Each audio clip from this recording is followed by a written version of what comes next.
This episode of ETC is brought to you by iZombie, the new genre-bending zomcom from the brains behind Veronica Mars. Check out the series premiere Tuesday at 9/8 Central on the CW. What's up, guys? It is Saturday. You know what time it is. Take down your pants, sit on the toilet, and watch this video. No, we're using that. Just go. Oh yeah, this news dump sure is a leaky one today. Sorry about that. So last weekend, for the second time in just a couple months, a top secret trailer for Batman v Superman supposedly found its way onto 4chan of all places before it was quickly taken down. Yeah, if you recall, back in December, a trailer supposedly showed up on 4chan that showed Batman being really skeptical about whether the arrival of Superman was a good thing or a bad thing, given that Metropolis was pretty much wiped off the map in the process of him saving the day. Yeah, thanks Kryptonians. Yeah. Great. So this new leaked one supposedly gives away a lot more. In a 4chan comment posted after the fact, a 4chan user said, "For those who didn't see the BVS trailer on /TV/, you missed a lot. The new BVS trailer was a rehash of the last one with Batman narrating the entire time. However, the new one had some snippets of Aquaman, Flash, and Cyborg. Only Aquaman was in costume though. Ezra Miller and Cyborg are just wearing civilian clothes." So I mean, I just never know what to believe when things like this happen. 4chan loves a good troll more than anyone else, so I wouldn't be the least bit shocked if both of the supposed leaks were just a bunch of 4chan users getting together to troll the entertainment media. Yeah, it wouldn't be the first time, yeah. Definitely not the last. But on the other hand though, if this is all just trollage, it's pretty well executed. Yeah. And they could have said that the trailer had any number of crazy reveals and spoilers, but the general description sounds pretty plausible for how superhero movie teasers work these days. Yeah, but it doesn't really matter because regardless of whether 4chan saw it or not, the rest of us didn't. And even if the trailer was real, it's long gone by now. As it stands, we still have no idea when we will get to see any actual footage. Probably Comic-Con? You would hope. It's like so far away. But it's so close. I guess. Whatever. But hey, we said this dump would be leaky, and it is, so let's move on to the next one, although this isn't really a leak, except in a sort of old school no shit sense. Yeah. Earlier this week, Disney gave us a new trailer for Tomorrowland, and then went ahead and gave Japan a way more revealing trailer that was totally different than the one they gave us. Oh, the Americans will never see this. It's in Japanese. It starts off with a whole section of little boy George Clooney getting kidnapped off to Tomorrowland while riding the It's a Small World ride at Disneyland in the 60s. It gives us a look at Keegan-Michael Key from Key and Peele's role, and it seems to propose that every smart person ever, from Einstein to Edison to Walt Disney himself, was actually sent from Tomorrowland to help our lame non-Tomorrowland world. Yeah, I don't know why Disney decided to make two completely different trailers that give different things away about the plot, but it's 2015, and of course it was like minutes before the Japanese trailer made it onto the internet for everyone to see. Though for some reason the only way to watch it right now is on Daily Motion or through an embedded player. Because Bob Iger's like, what's Daily Motion? Ah, don't worry about it. Yeah. But what we do know is that although this movie is in fact just a giant advertisement for Disneyland, it does look really good, and with Brad Bird directing it, it should at least be fun and fantastical. It's like Inception for kids, basically. That's how you can describe it. I was like, oh, it's just like Inception. Wrong! It is written by Damon Lindelof, though, so hopefully he doesn't fuck up a kid's movie. Proving himself just totally incompetent. Yeah. It'll be fine.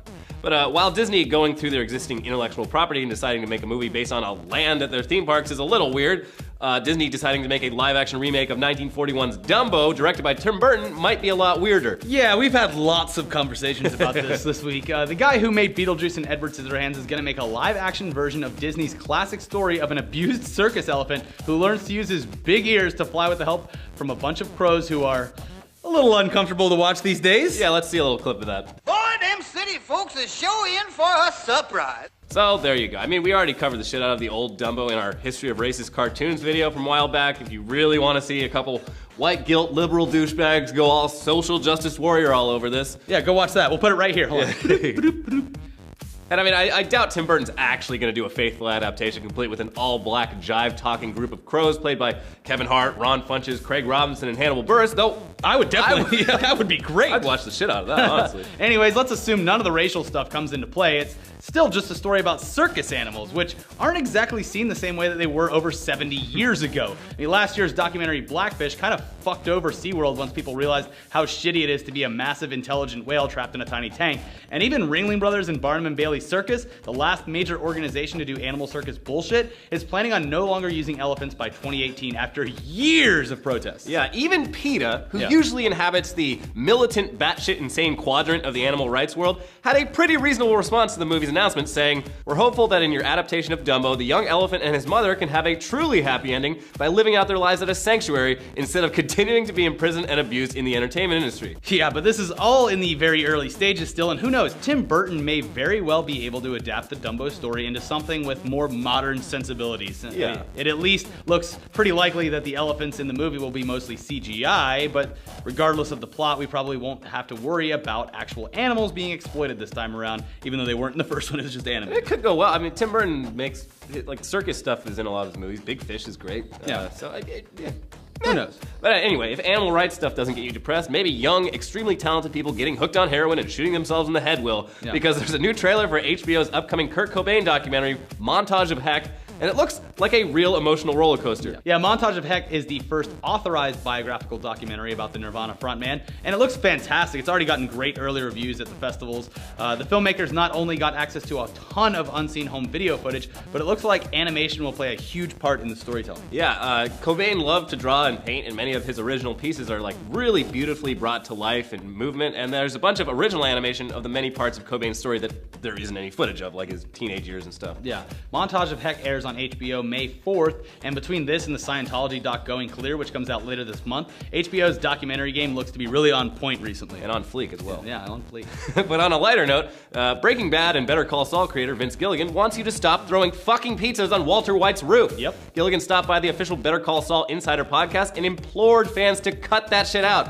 because it's not actually Heisenberg's house, you dingus. Yeah, that house actually belongs to a really nice lady who we actually met and interviewed for a bit when we took a road trip to Albuquerque and stopped by the house. Look at her. Do you really want to make her climb a ladder to retrieve the pizza you just wasted so you could do this totally unoriginal Instagram picture? Yeah. Stop it. But hey, if you're not going to listen to Vince Gilligan and you're not going to listen to us, at least listen to Jonathan Banks, aka Mike Ehrmantraut, aka the scariest old man ever. Yeah. On that same podcast, he chimed in to say that he would personally, quote, hunt down whoever throws a pizza on the nice lady's roof. So pizza tossers, you done goofed. Mike is gonna put you in a barrel of acid. Let's close out this leaky dump with some videos. First up, our buds, Steve and Larson, who are on the podcast that we shot. It's gonna be going up tomorrow, so make sure to watch that. They aren't doing 10 for the win anymore, but as of last weekend, they're back on Machinima's main channel doing a weekly gaming podcast that you should definitely check out. Yeah, and 10 for the win does live on, albeit under a different name, over on Steven Larson's YouTube channel, youtube.com/Steven Larson. Their new show is called LISTSHOCK, and if you missed 10 for the win, well, this is pretty much exactly the same thing. Yeah, their first LISTSHOCK is top 10 glitchiest games, and it's hilarious. There's something about seeing video game characters' body parts contorting in unnatural ways that's always funny, even when you realize you've just dropped $60 on something that's clearly not finished. Yeah, anyway, do us a solid and go support those dudes, because they make some of the best content on YouTube. We love them. Yep. And also, check out the podcast on Sunday. It's honestly probably my favorite one we've ever done. It was great. I had a blast. So yeah, check it out when it drops tomorrow. And finally, here's a video we know Steven Larson would love because it's a guy doing classic pro wrestling moves on girls into a swimming pool. All with commentary by Jim Ross and Jerry Lawler, the voices of the WWE for years and years. Oh my God! I love these videos. He killed him! She's dead! She's dead! Stop the fight! It's great. And finding that video led us to another video by the same guy, Joe Weller, where he does WWE finishing moves on his friends in public places. It's just amazing. Yeah. It's just like walking along, he just comes up and does a stone cold stunner, and then a referee pops out of nowhere and counts them out. It's so amazing. Good. But check out some of the content that we did this week. We have our gaming news show, Tugs, the totally uninformed gaming show. And then we also have, what should be Weekly Weird or Tech Tuesday here? Weekly Weird? Weekly Weird. Weekly Weird. Tell them about Weekly Weird, Elliot. Let's see. Drugs were legal in Ireland for like 2 days. Yeah. So if you live in Ireland, and then there's pussy yogurt in that as well. Oh yeah, pussy yogurt. And then check out last week's podcast with Brett and Shibby. And then, have a great weekend, guys. Yeah. Enjoy your days off. Oh yeah, by the way, we saw the rough cut of the trailer for AFK, and it looks great. All the suffering is gonna pay off. Yeah. Not for us personally, but for you.